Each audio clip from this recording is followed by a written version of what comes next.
I want to show you how with the mocha pot, in this thing, I'm using the needle thing to make espresso strength coffee, but I'm not going to do the stirring thing. So what I do now, against all advice, is to tamp it relatively tight, which for a mocha you're not really supposed to do.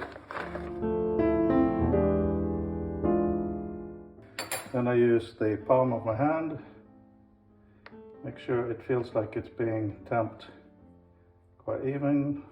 So this is the magic needles. So what I do is I make holes going straight in, creating little channels going straight up. This is to prevent the coffee from channeling sideways and having partly dry and partly wet coffee. So I do that once, sometimes maybe a little bit extra, a bit random, and very lightly level that down.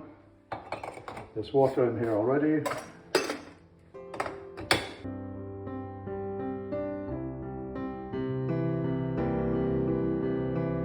So for the point, here we have the puck.